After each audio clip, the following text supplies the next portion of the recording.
नमस्कार साथियों, आप सबका पुनः स्वागत है श्रद्धा वेद पुराण में। तो आज हम लोग डिस्कस करेंगे श्रीमद् भगवद गीता अध्याय 6 श्लोक अर्थ 46। इससे पहले हम लोगों ने अध्याय 1 से 5 तक के सभी श्लोक अर्थ सरल हिंदी भाषा में दोनों ही चैनल श्रद्धा एस्ट्रो ज्योतिष, श्रद्धा वेद पुराण में अपलोड कर दिए हैं। आप में से कोई भी व्यक्ति भगवद गीता को सरल हिंदी भाषा में समझना चाहता है, आप हमारे चैनल में जाएं, जहां आपको 700 के 700 श्लोक अर्थ अलग अलग मिलेंगे। तो आज का श्लोक अर्थ भगवान श्री कृष्ण अर्जुन को समझाते हुए कहते हैं, योगी तपस्वियों से श्रेष्ठ है, शास्त्र ज्ञानियों से भी श्रेष्ठ माना गया है और सकाम कर्म करने वालों से भी योगी श्रेष्ठ माना गया है। इससे हे अर्जुन, तू योगी हो जा। तो भगवान ने योग में लगे साधक की यहां बड़ी तारीफ की कि किस प्रकार से जो निष्काम भाव से ध्यान योग में बैठता है वो तपस्वियों से और शास्त्र का ज्ञान रखने वाले शास्त्र ज्ञानियों से, सकाम कर्म करने वालों से सबसे श्रेष्ठ माना गया है। कारण बाकी के जितने भी बताए गए हैं और दूसरे तपस्वी हैं, चाहे वो कहीं ना कहीं उनके अंतर मन में वास्तविक कारण जो है वो संसार रहता है, माने वो सकाम होकर कोई कर्म कर रहे हैं। और जहां पर बात आती है कि ध्यान योगी ध्यान में बैठा है, वहां पर वो कोई कामना से ध्यान नहीं लगा रहा है, ठीक हो गया। वो निष्काम होकर भगवान को जानने का प्रयास कर रहा है, ठीक हो गया। थोड़ा और सरल शब्दों में कहें तो जैसे हमने कहा कि भगवद गीता को समझना है तो यहां अर्जुन की बजाय यहां अपने आप को रखें कि भगवान का संबोधन जो है अर्जुन के लिए वो सीधा आपको ही तब समझ में आएगा जब आप वहां अपने आप को रखें। तो भगवान मुझसे ये कह रहे हैं कि हे अर्जुन, माने जो भी आप व्यक्ति हैं, तू योगी हो जा। तपस्वी होना अच्छा है, शास्त्र ज्ञानी होना अच्छा है और अनुशासित होकर कर्म करना भी अच्छा है, लेकिन इन सब में कहीं ना कहीं मूल कारण संसार ही रहेगा। लेकिन जब हम बात करते हैं ध्यान योगी की, तो वह मूल कारण केवल परमात्मा प्राप्ति ही है।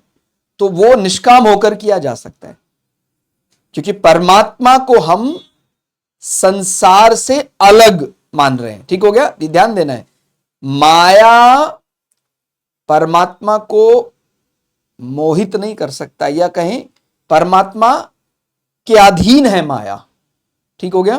तो दूसरे शब्दों में तपस्वी शास्त्र ज्ञानियों के वास्तविक अर्थ को समझते हैं तो कहते हैं रिद्धि सिद्धि आदि को पाने के लिए जो भूख प्यास सर्दी गर्मी आदि का कष्ट सहते हैं वे तपस्वी कहलाते हैं, ठीक हो गया। वो एक प्रकार की सिद्धि उनको चाहिए। इस सकाम कर्म तपस्वियों से पारमार्थिक रुचि वाला ध्येय वाला योगी अधिक श्रेष्ठ बताया गया है। माने जो व्यक्ति सकाम माने कामना से कोई कर्म कर रहा है उससे ज्यादा अच्छा बताया गया है जो केवल पारमार्थिक रुचि वाला, परमार्थ समाज के लिए या अपना जो वास्तविक ध्येय उसको पाने की दृष्टि से जो कर्म कर रहा है योगी, वो ज्यादा भगवान ने उसकी ज्यादा प्रशंसा की है, ठीक हो गया। शास्त्रों को जानने वाले, कई बार हमें लगता है कि ये तो सब शास्त्रों को जानता है, कोई शास्त्रों का अलग अलग बखान करते आपने देखा है, कोई कथावाचक। ध्यान रखना है, एक होता है उसको जानने वाला, एक होता है उसको स्वयं अपने जीवन में उसका उपयोग करने वाला। तो अगर वो केवल उसका बखान कर रहा है, वो शास्त्रार्थ में तो बड़ा प्रवीण है, वो शास्त्रार्थ यानी धर्म चर्चा में कभी किसी को अपने से जीतने नहीं देता है, लेकिन उसने उस धर्म को पूरी तरह अपने जीवन में नहीं उतारा है, ठीक हो गया। तो भगवान उसकी ज्यादा तारीफ कर रहे हैं जो व्यक्ति धर्म को जीता है बजाय कि धर्म को कहने के। एक व्यक्ति है वो बहुत भाषण देने में प्रवीण है, बहुत अलग अलग जगह वो शास्त्रार्थ में हमेशा जीतता है, फिर भी उसकी गति, उसका जो लक्ष्य, वो वास्तविक शांति को पा पाएगा ऐसा कोई जरूरी नहीं है। लेकिन जो साधना में लग गया है वो शास्त्रार्थ में हो सकता है इतना अधिक प्रवीण ना हो, क्योंकि वो समाज में कोई यश पाने के लिए, समाज में दिखाने के लिए शास्त्र का अध्ययन या भगवान को, ईश्वर को नहीं जान रहा है।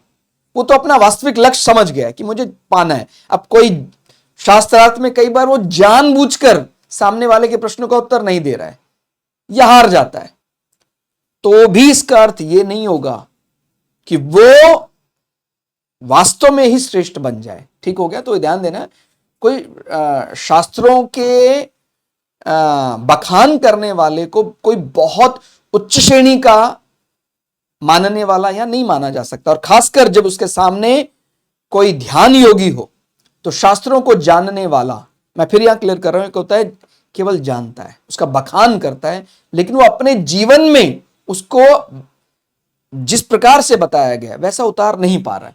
तो शास्त्रों को जानने वाले पढ़े लिखे विद्वानों को यहां ज्ञानी समझना चाहिए, जो शास्त्रों का विवेचन करते हैं। ज्ञान योग क्या है वो बहुत अच्छे से जानते हैं, कर्म योग क्या है, भक्ति योग क्या है, लय योग क्या है, आदि आदि बहुत सी बातें बहुत अच्छे से जानते हैं, बहुत अच्छे से उनका विवेचन करते हैं और कहते हैं। परंतु जिनका वास्तविक उद्देश्य सांसारिक यश, मान सम्मान है, वो माने डिबेट के लिए, कोई शास्त्रार्थ के लिए वो उसका बखान करते हैं और उसमें वो उनका जीत गए वो डिबेट इस प्रकार का शास्त्रार्थ में, तो वो मुख्य ध्येय कहीं ना कहीं संसार ही है। ऐसे सकाम शब्द ज्ञानियों से योगी श्रेष्ठ माना गया है। तो जो ऐसा कोई सांसारिक कामना से ग्रंथों को बखान करने वालों से ध्यान योगियों को श्रेष्ठ माना गया है। ठीक हो गया? इस लोक में राज्य मिल जाए, धन संपत्ति सुख आराम भोग आदि सब मिल जाए और मरने के बाद परलोक में ऊंचे ऊंचे लोकों की प्राप्ति हो, माने वो स्वर्ग आदि लोकों की प्राप्ति हो, इस प्रकार की ऐसी कामना किसी व्यक्ति की रह सकती है कि मरणोपरांत या परलोक में मुझे बहुत अच्छे अच्छे लोक मिले। तो इस प्रकार से जो सकाम होकर कर्म किए जाते, कई प्रकार के यज्ञ हैं, वो स्वर्ग की कामना के लिए किए जा रहे हैं। ठीक हो गया? उन लोकों में सुख मिल जाए ऐसा उद्देश्य रखकर जो कर्म करते हैं, अर्थात सकाम भाव से यज्ञ दान तीर्थ आदि शास्त्रीय कर्म को करते हैं, उन कर्मियों से योगी को श्रेष्ठ माना गया है। ठीक हो गया? आपको ये बात समझ में आ रही है? क्यों? क्योंकि जो ध्यान योगी है वो निष्काम होकर ईश्वर के ध्यान में मग्न है, लेकिन जो सकाम योगी है वो कोई यज्ञ कर रहा है तो कहीं ना कहीं एक स्वार्थ निहित है कि मुझे यज्ञ के कर्म फल के रूप में मुझे बहुत बड़े पुण्य लोक की प्राप्ति होगी, मैं इतने यज्ञ कर चुका हूं। वो हर चीज को गिन कर रखता है, इतने हो गया, मेरा पाठ इतना हो गया, जप मेरा इतना हो गया। और एक व्यक्ति ऐसा है, प्रभु तेरा तुझको अर्पण क्या लागे मेरा।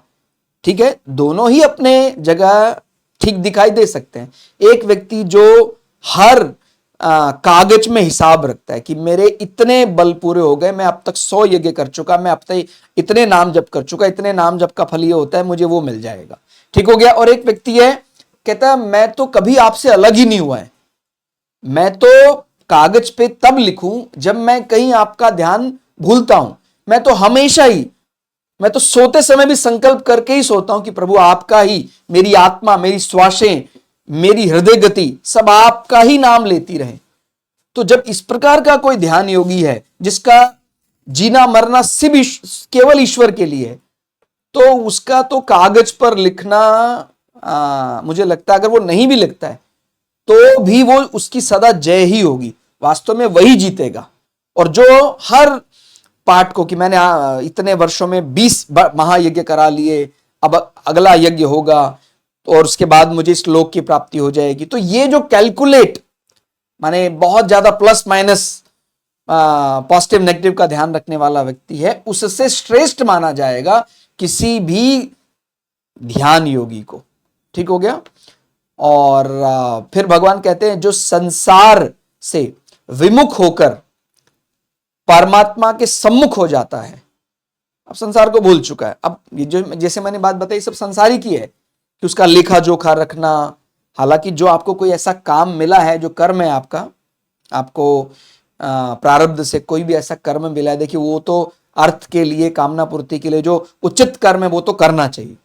कभी ऐसा नहीं कहा गया है कि भाई आपका गणित कमजोर होना चाहिए। गणित बिल्कुल एक भगवान के अच्छे भक्त का गणित बहुत बढ़िया होना चाहिए, लेकिन अगर वो जीवन ही ऐसा जीने लग जाए कि भाई अगर उस एक समय, नियत समय तक ही मैं गणित का उपयोग कर रहा था, लेकिन वो तो अब हर चीज को भी, भक्ति को भी वो तोलने लगा कि हर चीज को वो माने गणित की दृष्टि से तोल रहा है कि मैं इतने करोड़ का, इतने लाख का पहुंच गया हूं। और एक व्यक्ति कहता है प्रभु मैं तो भूला ही नहीं हूं कभी, हमेशा चलता रहता है, हमेशा ही चलता रहता है, तो जब चलता ही रहता है मेरा।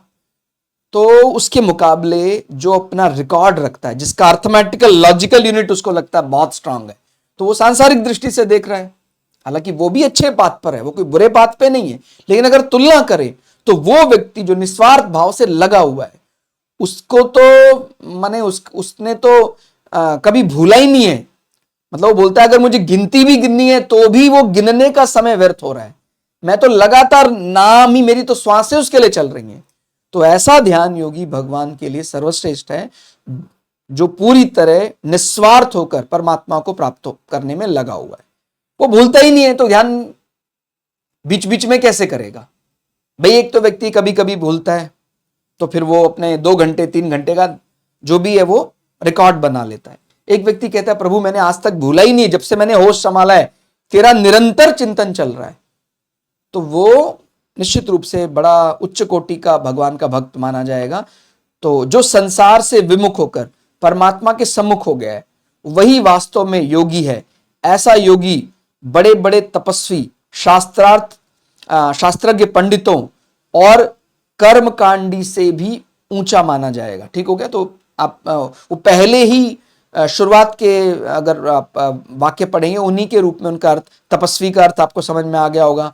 शास्त्रज्ञ पंडित यानी जो शास्त्रों को बहुत अच्छे से उनका बखान करना जानते हैं, शास्त्रों की सूक्ष्म से सूक्ष्म बात भी उनको बहुत अच्छे से उसको समझा सकते हैं। और इसी प्रकार कर्मकांडी, कौन से कर्म से आपको कौन से सुख प्राप्त हो सकते हैं, कौन के कर्म फल के रूप में आपको स्वर्ग मिल सकता है, इस प्रकार बहुत बढ़िया कर्मकांडी से भी ऊंचे हैं, श्रेष्ठ हैं। कारण कि तपस्या आदि का उद्देश्य संसार है तथा सकाम है, और योगी का उद्देश्य परमात्मा है और निष्काम है। तो भगवान को सबसे बढ़िया उच्च कोटि का भक्त माना जा सकता है जो निष्काम होकर परम प्राप्ति में लगा हुआ है, जो निष्काम होकर उसका केवल एक ही उद्देश्य है कि मैं अपने वास्तविक लक्ष्य परमात्मा को जान जाऊं, मेरा उद्गम कहां से है, मैं किस स्रोत से निकला हूं, मैं वो आत्मा जो हूं वो किसका अभिन्न अंग, मैं जो आत्मा वो कौन से रूप में परमात्मा है, तो उसको समझना चाहता है वो। तो जब ऐसा उसके मन में संकल्प जागृत होता है तो वो फिर सारे सकाम भक्तों से ऊंचा माना जाता है। ठीक हो गया? तो बहुत ही सुंदर भगवान ने परिभाषा बताई किस प्रकार से एक ध्यान योगी इन सारे ही दूसरे तपस्वियों से, शास्त्र के जानकारों से और कर्मकांडियों से श्रेष्ठ माना जाएगा। तो आज के श्लोक अर्थ में फिलहाल इतना ही। आपको श्लोक अर्थ कैसा लगा कमेंट करके जरूर बताइएगा। मिलते हैं अगली वीडियो में, तब तक के लिए जय श्री भगु पराशरा, जय श्री शुक्राचार्य, नमस्कार।